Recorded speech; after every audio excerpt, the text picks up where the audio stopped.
Hello, this is Lili from English with Lili channel. سلام به دوستان عزیزم. در این درس میخوایم سراغ دو حرف اضافه with and by بریم و قوانین کلی و کاربرد هر کدوم از اونها رو مرور کنیم. So, let's go for it. بیایید با with شروع کنیم. With میتونه تمام این معانی رو بده. Together, to use something, to show feeling, agreement. با اولین معنی یعنی together شروع میکنیم.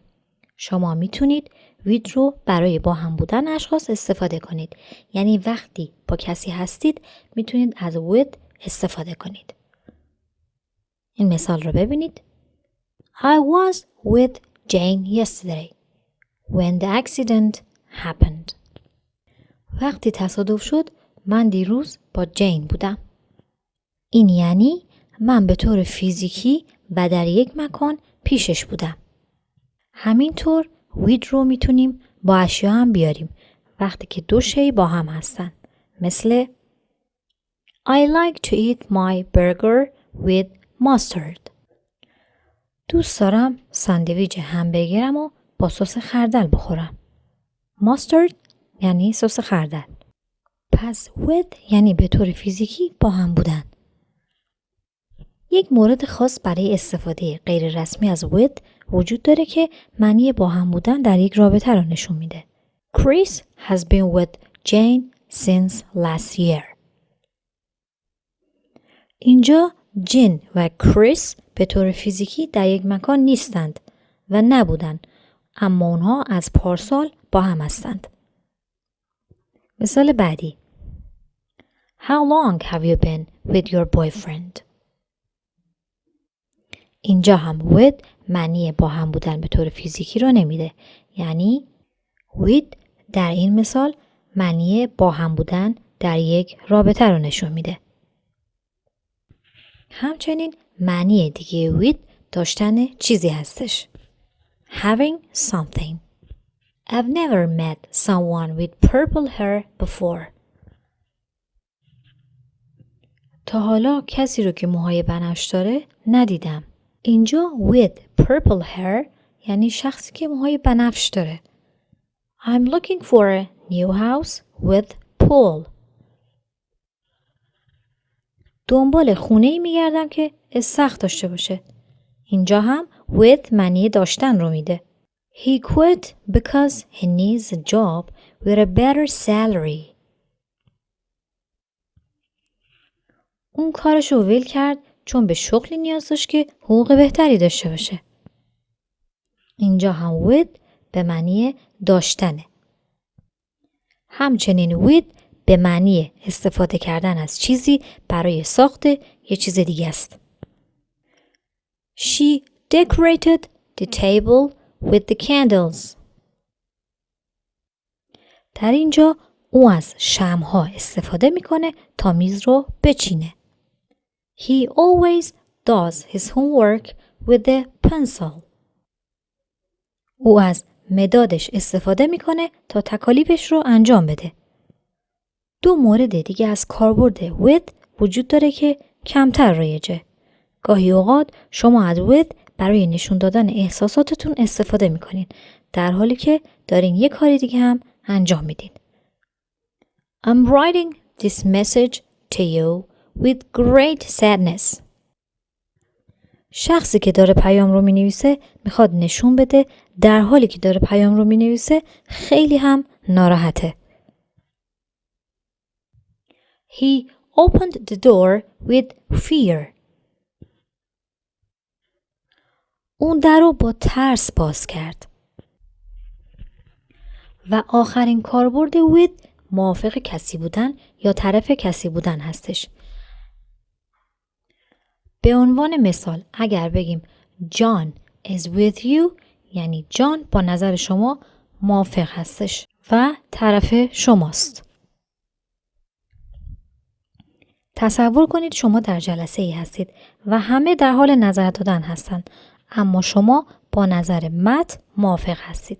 پس میگید I'm with Matt. با گفتن I'm with مد به دیگران میفهمونید که شما با نظر مد موافق هستید. حالا ازتون میخوام ویدیو رو پاس کنید و مثالهایی از with رو برام کامنت کنید. نوبت حرف اضافه by هستش. by میتونه در مورد نزدیک بودن یا در کنار چیزی بودن استفاده بشه برای نشون دادن اینکه کسی نزدیک چیزی هستش. میگم Where did you park the car? شما میگید I parked my car by the supermarket. یعنی ماشینمو نزدیک سوپرمارکت پارک کردم. Shannon has an alarm clock by her bed to help her wake up in time. یعنی شانون یک ساعت داره که کنار تختش گذاشته و بهش کمک میکنه که به موقع بیدار شه. اینجا بای هم یعنی نزدیک بودن و مجاور بودنه. I want to live by the beach one day. میخوام یه روزی کنار دریا زندگی کنم. اینجا هم by the beach یعنی کنار دریا. نکته اینجا هست که باید به یاد داشته باشید. وقتی که by با فعل حرکتی میاد یعنی از جایی رد میشید. این مثال رو ببینید. I walked by your office this afternoon, but I couldn't see you. اینجا walk یک فعل حرکتی هستش. پس یعنی میتونیم اینجوری هم بگیم. I walked past your office. یعنی از نزدیکی دفترت رد شدم. ما میتونیم از بای برای تعیین محدوده زمانی نیز استفاده کنیم. I have to leave for work by 7:30 a.m. یعنی میتونم قبل ساعت 7:30 برم یا دقیقاً ساعت 7:30 برم. اما نمیتونم دیرتر از ساعت 7:30 برم سر کار چون اگر بعد اون برم حتما دیر میکنم. The students have to hand in their assignment by Friday at 4 p.m. یعنی دانش آموزا باید تکالیفشون رو تا روز جمعه ساعت 4 عصر تحویل بدن. خیلی از والدین اینو میگن. Make sure you're home by midnight. به زبون خودمون یعنی باید سر شب خونه باشی.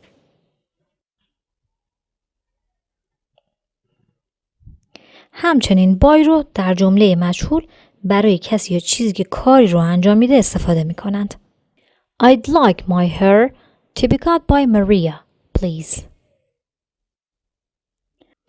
این یک جمله مجهول هستش. شما میتونید ویدیوی منو در مورد جملات مجهول در کانال من ببینید تا بهتر متوجه بشید. در این جمله مجهول تاکید ما بر روی عمل کوتاه کردن هستش و شخص اهمیتی نداره و ما بای رو برای نشون دادن شخص یا چیزی که داره عمل رو انجام میده استفاده میکنیم. جمله معلوم به این صورت هستش. I would like Maria to cut my hair.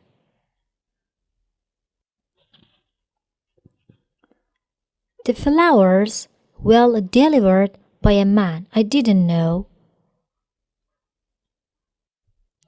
یعنی گلا توسط مردی که من نمیشناختمش به من تحویل داده شد. وقتی که میخواید توضیح بدید که چطور یک کاری را انجام میدید میتونید از بای استفاده کنید. The traffic was so bad I had to go to work by bike. ترافیک بدی بود. من مجبور شدم با دوچرخه برم سر کار. پس اینجا بایک یا دوچرخه متد یا جوریه که من باهاش سر کار میرم.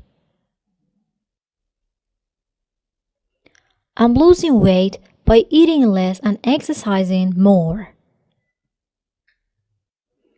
با کم خوردن و تمرین زیاد دارم وزن کم میکنم.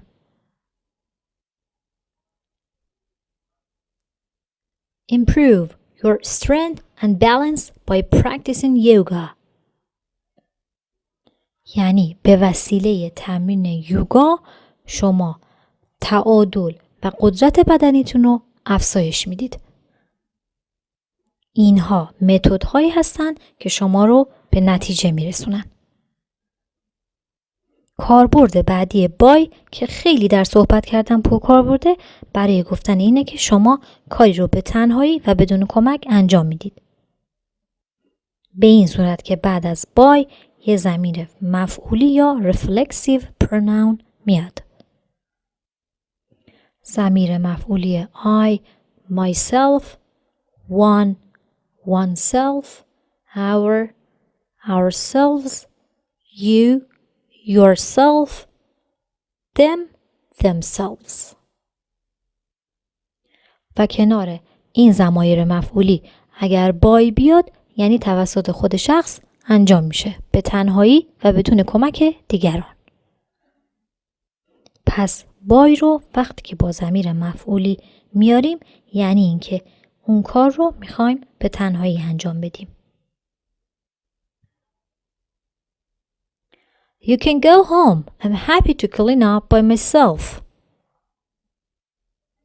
یعنی بهت احتیاجی ندارم و میتونم به تنهایی و خودم خونه رو تمیز کنم.